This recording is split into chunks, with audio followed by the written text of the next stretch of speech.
जिंदगी में एक बात याद रखें, दो चीजों की फिलॉसफी आपके पास बड़ी स्ट्रांग होनी चाहिए। एक इंसान के चरित्र की सबसे बड़ी परीक्षा कब होती है? जब उसके पास शक्ति आ गई कि काम शुरू करना तो गरीबों के लिए भी संभव है, लेकिन काम को फिनिश करना ही किसी इंसान को अमीर बनाता है। गरीब आदमी को तुम बड़ा बना दो, उसका दिमाग घूम जाता है। लेकिन भारत का आदमी ये नहीं समझता निवेशक होना और लालची होने में थोड़ा सा अंतर है। एजुकेशन के नाम पे आदमी भागता है यहां से। सुनिए, जैसा आदमी को डर है यानी उसके पास ज्ञान की कमी है।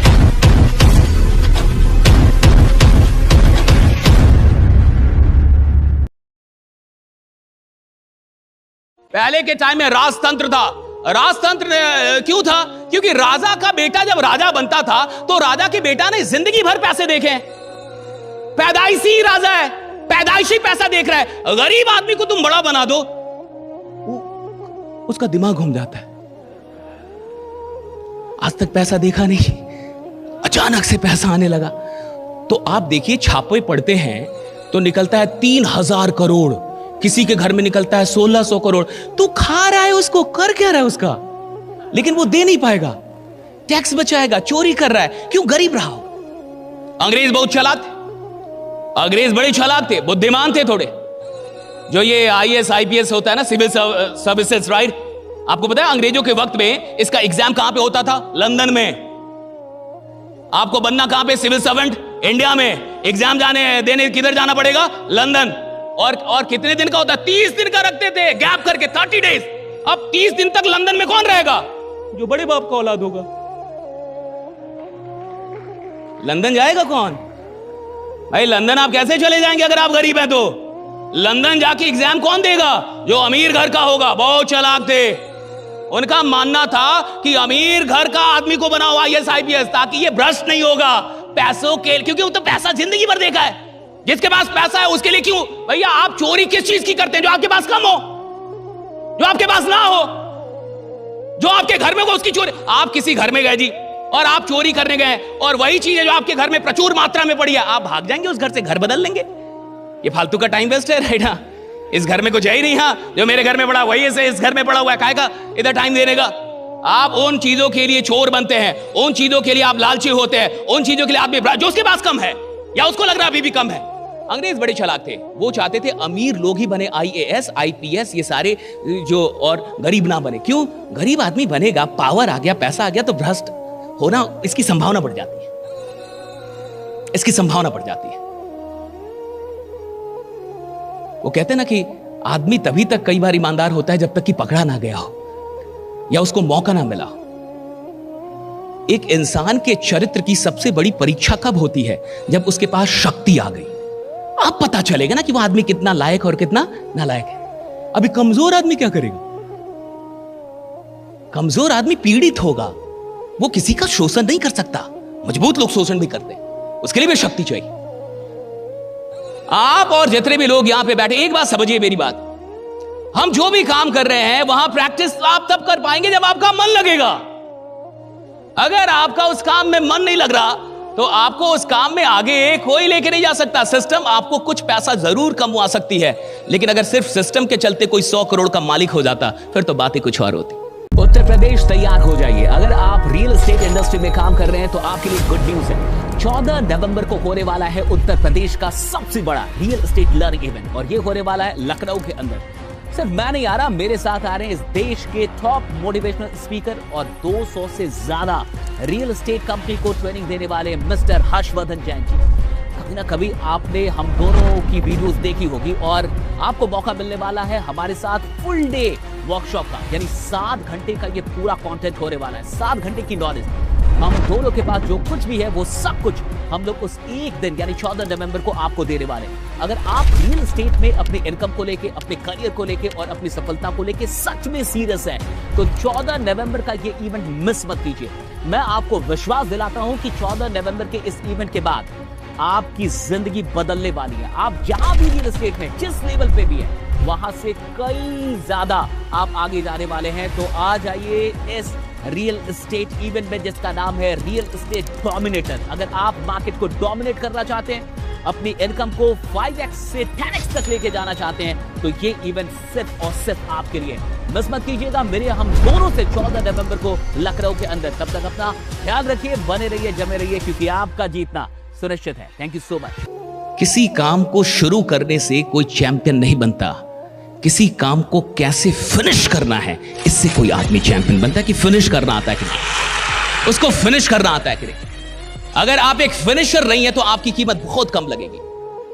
हर आदमी को शुरू करना आता है। Everyone knows how to start. किसी काम को शुरू करना बहुत बड़ा काम नहीं है, किसी काम का अंत करना यह बड़ी बात है। किसी धंधे को शुरू करना छोटी बात है, लेकिन उस धंधे में अंत तक जाना, राइट, उसको कहां फिनिश करना है, कहां तक लेके जाना है, दैट्स वेरी इंपॉर्टेंट। तो मैं चाहता हूं कि आप एक फिनिशर बने और जिंदगी में एक बात याद रखें कि काम शुरू करना तो गरीबों के लिए भी संभव है, लेकिन काम को फिनिश करना ही किसी इंसान को अमीर बनाता है। ये जो अमीरोलॉजी है ना, राइट, अमीर बनने के लिए बहुत जरूरी है कि आप काम को फिनिश करना सीखें, कि आपको फिनिश करना आता है कि नहीं। कहीं जाएं अंत तक रहें, कुछ करें अंत तक रहें। कोई भी काम कर रहे हैं बीच में छोड़ के भागे ना।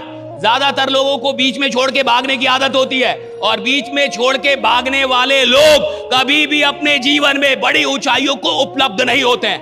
कोई भी काम कीजिए अंत तक लेके जाइए, कुछ सीखने जाइए अंत तक रहिए, कोई कोर्स कीजिए अंत तक रहिए, कोई नाटक देखने जाइए अंत तक देखिए, कोई क्लास अंत तक रहिए। अंत तक रहना सीखिए कि अंत तक कैसे रहना है। मुझे ये आर्टिफिशियल ताली क्यों बजाते हो भाई, थोड़ा रियल ताली बजा। आप में जान नहीं है, राइडा ऐसे। टेक्नोलॉजी की दुनिया में आदमी एक दिन इतना नालायक हो जाएगा कि सच में वो बोलेगा कि मेरे लिए कोई मशीन ताली बजाए। कहेगा मेरे दोनों हाथ बहुत। और देखिए, जब आप ये तालियां भी बजाना बड़ा जरूरी होता है, क्योंकि बहुत लोगों को नींद भी लग रही होती है, इसलिए वो बजा रहे हैं। भैया जो बजा रहे हैं वो इसलिए नहीं बजा रहे ताली, वो इसलिए बजा रहे कि आदमी थोड़ा डर जाए, उसकी थोड़ी नींद टूट जाए। और मैंने सुना है कि रात में खाने की भी व्यवस्था है, शायद। सच में है या शायद में है? हाँ, सच में है। तब तो आप दिख रहे हैं। ये क्लैरिटी जो है ना, जब इंफॉर्मेशन क्लियर होता है ना, मजा आ जाता है साहब। देखिए, जिसके पास क्लियर इंफॉर्मेशन होगा ना कि खाना मिलने वाला है, यानी पूजा के बाद प्रसाद मिलेगा, वो आदमी बढ़िया ढंग से पूजा करेगा कि भाई प्रसाद की व्यवस्था है, उसको पता है। और मान लीजिए कोई कंफ्यूज है कि है कि नहीं है, तो वो कई बार बाहर चला जाएगा कि कुछ हो रहा है भाई कि नहीं हो रहा है, दिख रहा है कुछ, राइट। भारत का आदमी क्या चाहता है? भारत का आदमी चाहता है कि कोई उसकी लॉस का गारंटी ले ले।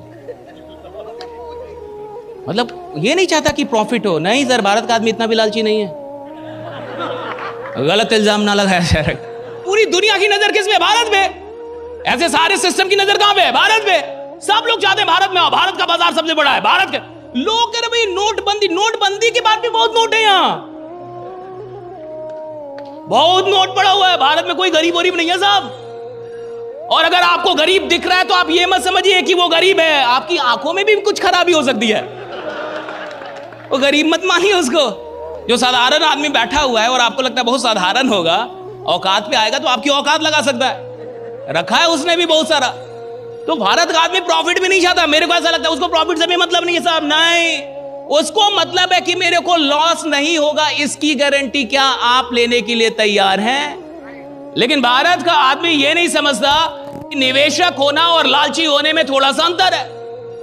एक निवेशक को यह पता होता है, कि इन्वेस्टर को यह पता होता है कि मैं कितना भी बड़ा आदमी क्यों ना हूं, मुझे भी लॉस हो सकता है, मुझे भी लॉस। भैया जिसके साथ पूरा देश चलता है ना, कई बार सरकार चलती है, उसको भी लॉस हो जाता है। तुम्हारे साथ कौन चल रहा है? लेकिन ये आदमी बोलेगा मेरे को लॉस नहीं चाहिए। कौन हो बाबा? क्यों नहीं चाहिए? कहा नहीं, मेरे को लॉस नहीं चाहिए सर, भले प्रॉफिट हो चाहे ना, लॉस नहीं होना चाहिए। और सुनिए, जिस आदमी को लॉस बर्दाश्त ना हो उसको बाजार में आना ही नहीं चाहिए। जिसको घाटा नहीं चाहिए उसको बाजार में आना ही नहीं चाहिए। वो बाजार के लायक ही नहीं है, वो बाजार के लायक ही नहीं है। मैं खुल के बोल रहा हूं ये बात। अगर आपको लॉस नहीं चाहिए, अगर आप चाहते मेरे को लॉस ना हो, भैया अडानी को लॉस हो सकता है, अंबानी को लॉस हो सकता है, टाटा का शेयर नीचे आ सकता है, एसबीआई का शेयर नहीं। तुम कौन हो भाई? क्यों नहीं होगा लॉस? क्यों नहीं होगा लॉस? लेकिन भारत के अंदर बहुत अलग कंसेप्ट है साहब। मैं क्योंकि मैं इतनी ट्रेनिंग दे रहा हूं, मुझे अब लगभग 10 साल हो गए ट्रेनिंग देते 10 साल से तो मैं ट्रेनिंग ही दे रहा हूं, लोगों से ही मिल रहा हूं। वो कितना भी बोले ना, मेरे को डर नहीं लगता सर, मेरे को डर। उधर जाके वो डरा ही हुआ है। अब सुनिए, जिस आदमी को डर है यानी उसके पास ज्ञान की कमी। या तो वो जीवन का ज्ञान नहीं है उसके पास कि भैया जिंदगी है क्या, या तो जीवन का दर्शन बहुत अभी उसका वीक है, बहुत गरीबों वाला दर्शन है, और या तो उसको बाजार का दर्शन नहीं है। दो चीजों की फिलॉसफी आपके पास बड़ी स्ट्रांग होनी चाहिए, एक जीवन की और दूसरी बाजार की। एक तो जिंदगी का दर्शन बड़ा क्लियर होना चाहिए कि आप लॉस से डर रहे हैं, एक दिन आप मरने वाले हैं, यह निश्चित है। आप कोरोना में बच गए इसका यह मतलब नहीं है कि अब आप अमर हो गए। मरना तो तय है साहब, आप एक ना एक दिन मरेंगे, आप निश्चित मरेंगे।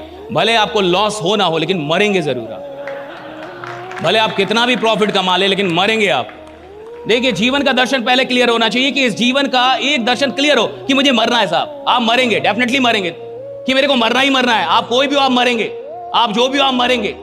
अच्छा, इसको जानना अलग है, इसका एहसास होना अलग है। हर आदमी को पता है वो मरने वाला है, एहसास बहुत कम लोगों को होता है।